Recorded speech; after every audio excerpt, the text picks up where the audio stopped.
The heat of 2023 is all over the place. Adding to this brew is the just amended Electoral Act of 2022, which has thrown up its realities. With me today on Political Roadmap is the former local government chairman of Aniocha South, former commissioner for local government and chieftaincy affairs, a former commissioner for agriculture, a former commissioner for education, and a former commissioner for special duties. Welcome to Political Roadmap, Honorable Tony Nwaka. As a historian, Dr. Tony, how would you describe the political evolution of Delta State and your place in it? It's been interesting, particularly for those of us who came in from Benin when the state was created. And we saw the emergence of the administration of Olorogun Felix Ibru in the days of SDP. And from then, we had the second democratic experiment or experience, as it were, with the emergence of the administration of Governor James Ibori. And ever since, it's been more or less like a consolidation of the democratic process. What had been the what we call the cause of Nigerian politics, that was intervention of the military. We have not witnessed it since the advent of this new dispensation, and that has helped to strengthen our democracy, to build a democratic culture, you know, over a length of time that we have not seen in the past republics we have had. So it's been interesting, you know, with its ebbs and flows and the various experiences at different levels. And one is fortunate to have been part of this evolution, political evolution over the years. You know. Right from the days of Olorogun Felix Ibru, when I functioned as, even though not in a political capacity, but then I had a job that kept me in close contact, in proximity with political players at the time. I was the protocol officer to the then deputy governor, Sir Simeon Ebonka, you know, and that's made me to have experiences about politics and the attitude of politicians. And I'm sure that experience was part of what eventually made me to go into politics when I had the second coming of the politicians. That was with the coming of James Ibori, you know, as governor of Delta State. And even though I served again in the office of the deputy governor. I was then the chief of protocol to Sir BSC Elue, who was the deputy to Chief James Ibori. But I didn't stay there for long. I didn't stay there for long because in the year 2002, I left the civil service and went into politics, consequent upon which I was elected eventually as the executive chairman of Aniocha South local government and the state chairman of Algon. Algon is the forum, the platform of elected local government chairmen. So I was the state chairman of Algon for the period I served as a council chairman.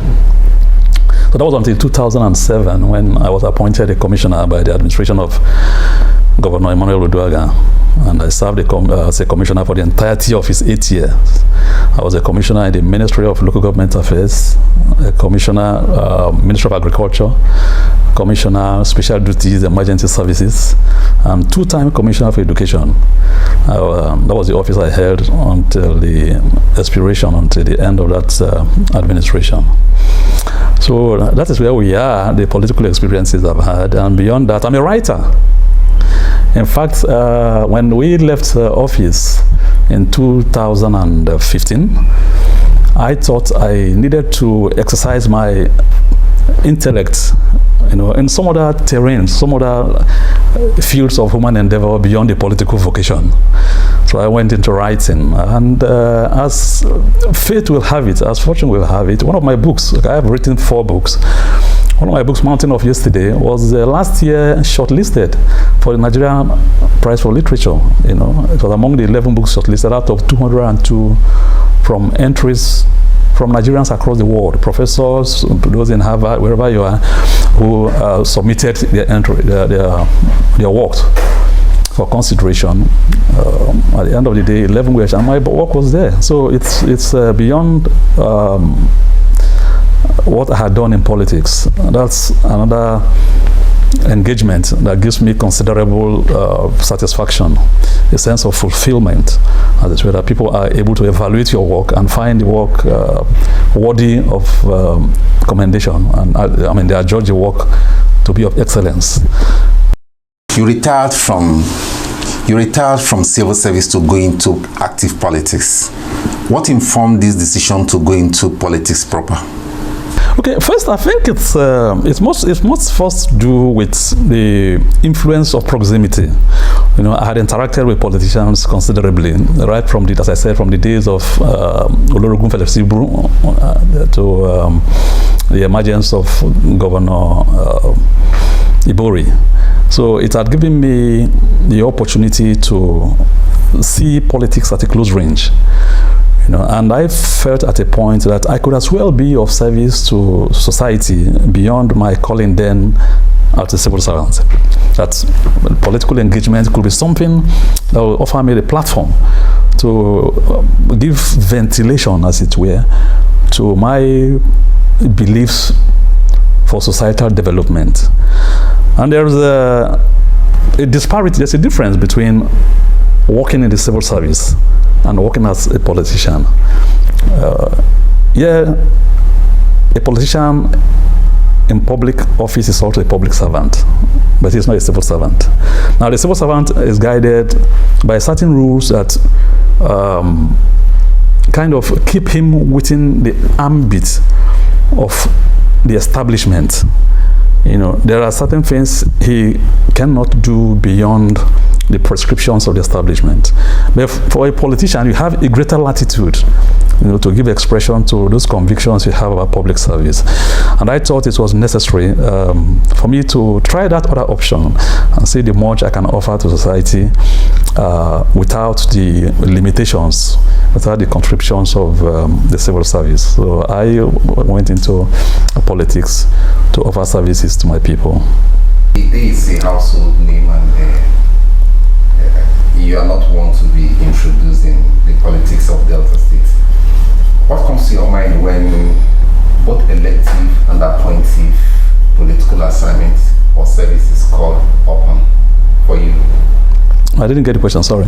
Your name is a household name. That you don't not need introduction in Delta State, to be precise. You've been in service both in the elective and appointive. What comes to your mind? What drives you when political service is on the table for you? Well, I think it's the people. You know, I think it's the people, the passion to meet the needs of the people, to serve the people. You know, and it's something I believe I have had from childhood. I remember when we were still in an infancy, you know, we were still little boys and girls. My mother will always tell me that, in fact, he called me an Hausa man, that I was, that I behaved like the average Northerner. That anything I had, I wanted to give away. I was always giving out whatever I had. They would buy Christmas clothes for me and my siblings, and by the time she would ask me, where is your own clothes, I would tell her I've given it to some other person. So it was a little unusual, you know, but I feel those were early indications of the passion for public service, to serve the people. And I believe too that if you take an opinion pool of people who I have interacted with, especially on my political journey, more specifically my service as chairman of an United local government. One thing, because you just mentioned the day is a household name, the day.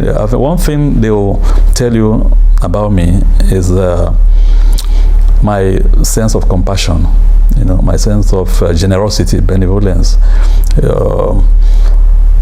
to serve the people, to empower the people, to give them a sense of worth.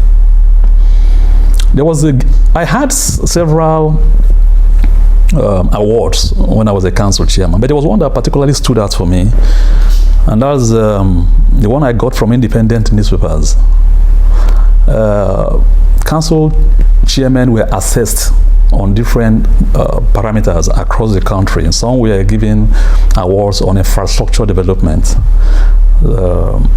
and my own award was on poverty alleviation. And when I saw it, when they gave it to me, and I looked at my trajectory of service, I looked at my character, my attitude, my disposition to people, and I saw that they actually captured my personality. The driving force behind me is to see how I can lift the people out of poverty. Because maybe because I grew up in a poor environment as well. I am not from a rich home. I grew up amongst the lowliest of the society, and that gave me an opportunity to experience life at that level. And if I can mention one particular thing that is driving me in the course of public service, is to ameliorate, to see how one can begin to change, begin to lift our people out of the poverty they find themselves in across the country, specifically in the environment I find myself in. So the motivation for me to serve is to pull people out of poverty. To lift the people out of poverty. Interesting. We live in an era where politicians are perceived to be weaponizing poverty in order to establish and perpetuate themselves in office. What do you make of that? It's unfortunate. It's unfortunate in the sense that it has now created a kind of culture, in our society where the power of money becomes the determinant of electoral victory. It's unfortunate in the sense that it precludes more credible people from aspiring to office. When the people what they are simply looking out for, what can he give to us at this particular moment? Just give us what you have for us now. We'll vote for you. Because when you mentioned the weaponization of poverty, those are the consequences. In fact, those are the manifestations.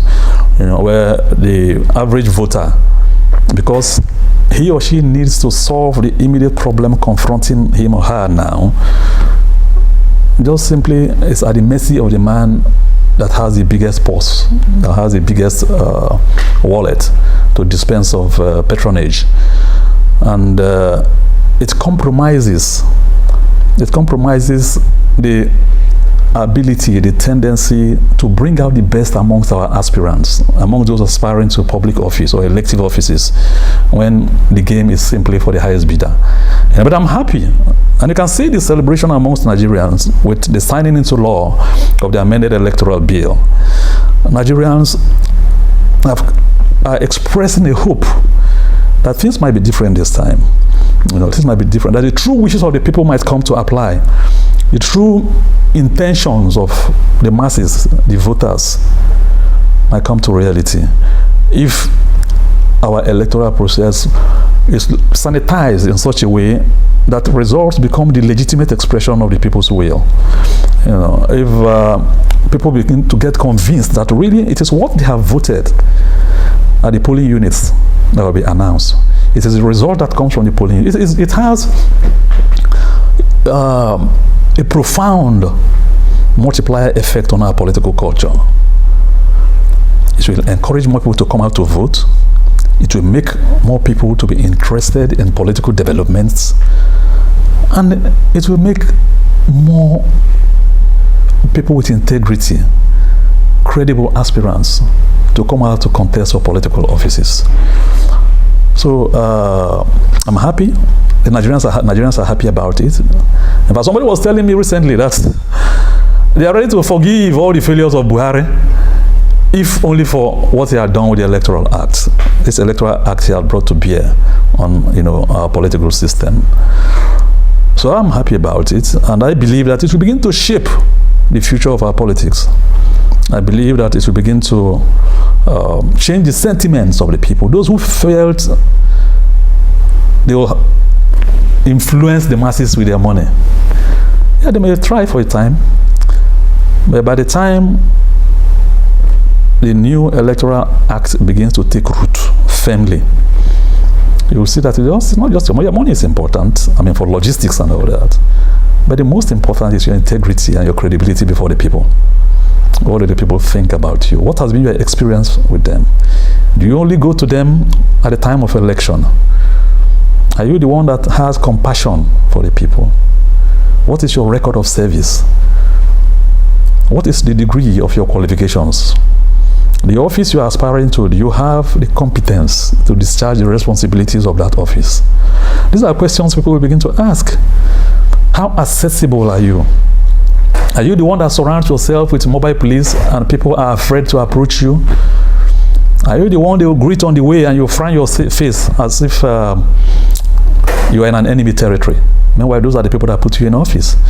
So people are going to ask these questions, especially when they see that their vote now begins to matter.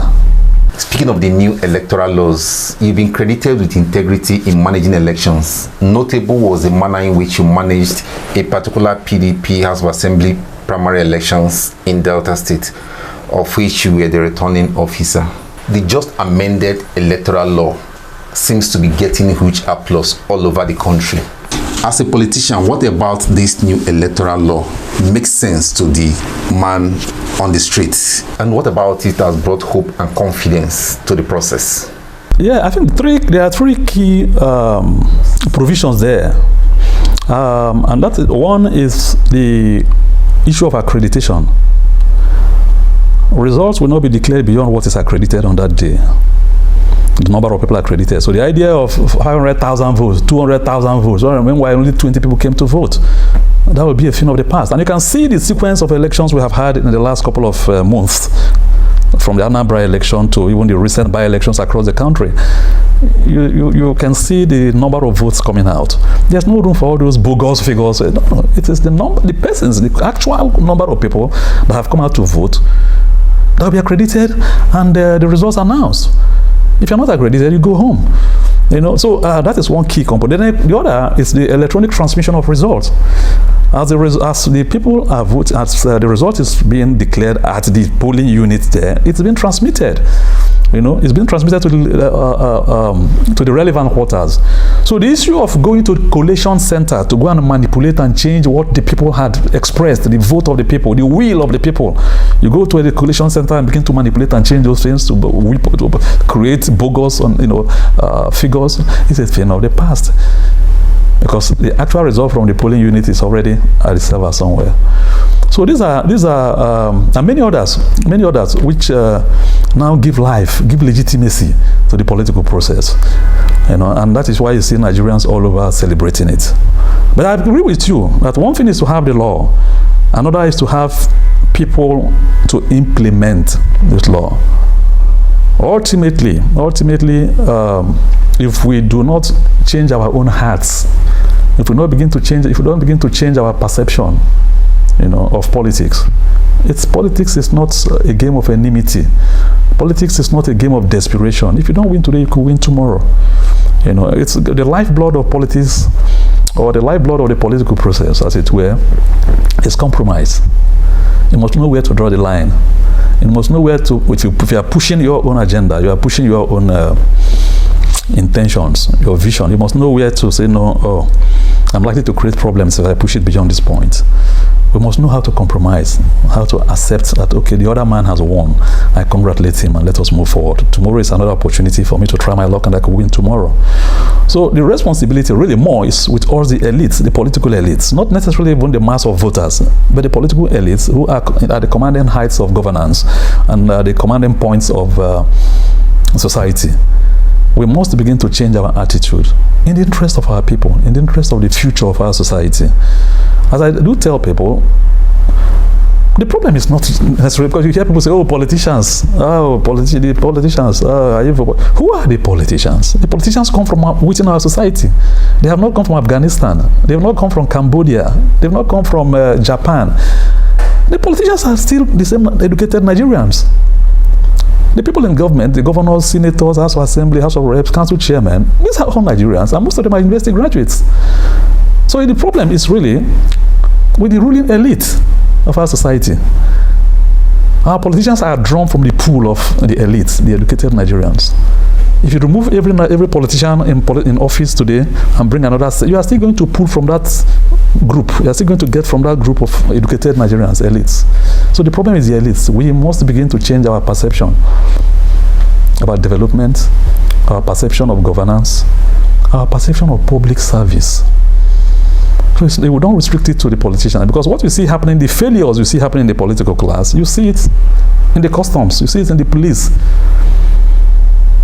Even recently, you see it in the churches. Let's place a day on the hot seat and on the spotlight for a moment. In 2018, precisely, you resigned from the People's Democratic Party. You flirted, if I might use that word, with the All Progressive Congress for just a short while, and then you came back to the PDP out of what you described as your first love. Recently, matter of days now, there have been rumors of resignation. Nigerians, our politicians are being described as lacking in ideology. Your disposition to move from PDP to APC back to PDP, you now resign from PDP. How would you describe the day as a politician, party ideology and a politician? It's unfortunate. In fact, not just unfortunate, but I would say it's tragic. Honestly, I had never expected that at any point in my political career, I'll move from one political party to another. In fact, if you read some of my writings, I had always advocated that no matter the inconveniences you face in a political party, you try to remain there so that we can build institutions, looking beyond the personalities, the characters, the people who populate such parties or such organizations at any point in time. Now we should look beyond them and look at the consolidation of institutions.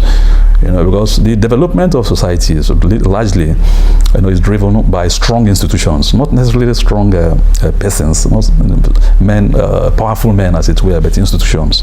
Because the institutions that will keep the powerful men in check. So I have always advocated that. So it's really unfortunate that eventually I found myself now moving from one political party to another and returning to the same political party. Now, in specific terms, you did mention the experience of 2018, where I left the PDP. The truth of the matter is that I didn't actually leave the PDP on that occasion, because I didn't tender a letter of resignation. Many people didn't know. I didn't tender a letter of resignation in 2018 from the PDP. I did it to kind of sound a note of warning, arising from my disaffection with so many absurdities, so many inconsistencies, I was beginning to experience in PDP at the time. I felt, okay, maybe if I shook the system that way, they might begin to look at things differently, begin to do things differently. Issue of imposition, issue of disrespect for older members of the party, and so many of such things. Disregard for even many members of the party too. I thought if I took that step, and that was why you saw that for about 10 days, or just something that lasted for just about 10 days or 2 weeks, and I said, of course, I was coming back to PDP, Unfortunately, some of the things I observed at the time had not, I thought we were going to, if not checked completely, at least reduced in intensity, but it's so unfortunate that they didn't abate. They didn't abate. If anything, they even intensified. And I had expressed my love for the party, and everyone who had followed my political journey will see the commitments, the sacrifices we've made over the years.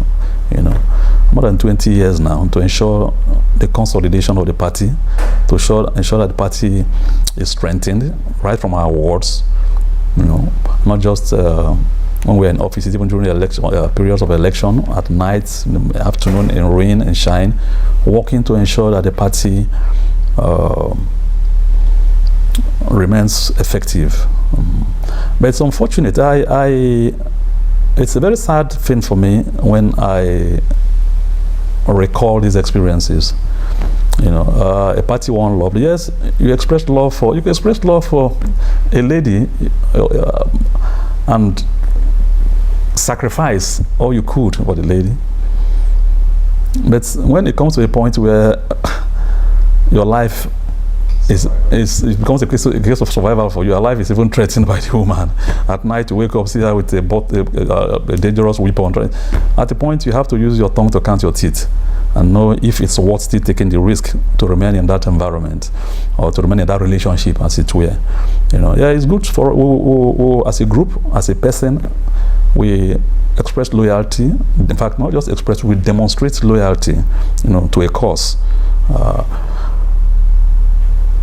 But when you observe that the vision, what you see about that cause is not necessarily what other participants in that same entity see about the cause.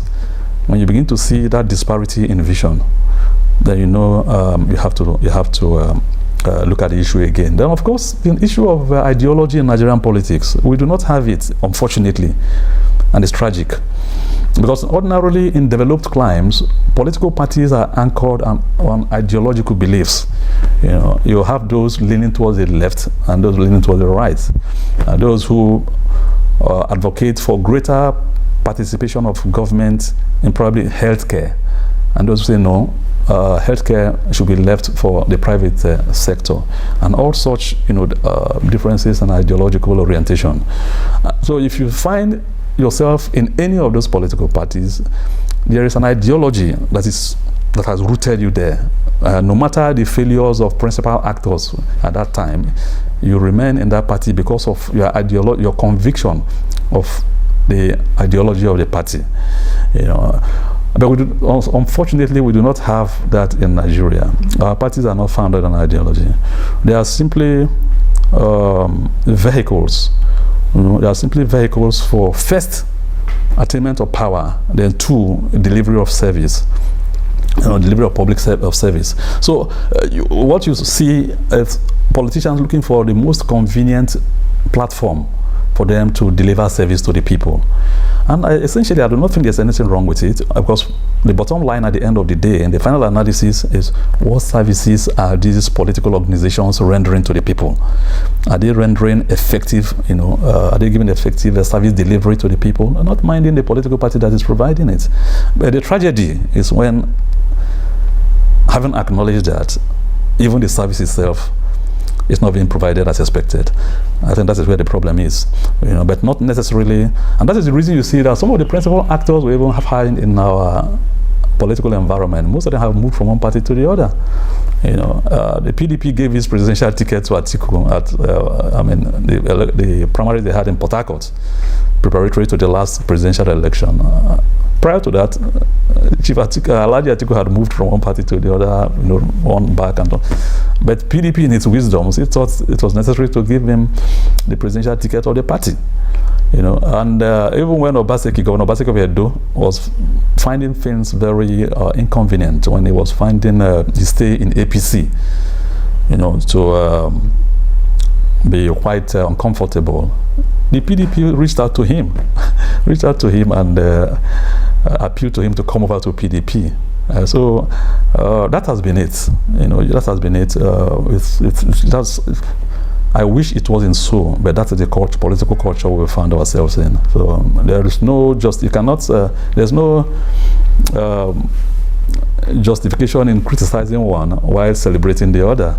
You criticize a man that has left your party, but you are celebrating the one that is coming from another party. In fact, not just celebrating, you went to lure that to come into your party, as they did with Obaseki. So that is it. That is it. My prayer is that sometime in the future, our politics will rise beyond just merely providing services to society, but our political parties and institutions will be anchored on ideologies. That is my prayer. I hope we'll come to that point someday. Political Roadmap with Dr. Tony Nwaka will get back after this short break. Please stay with us.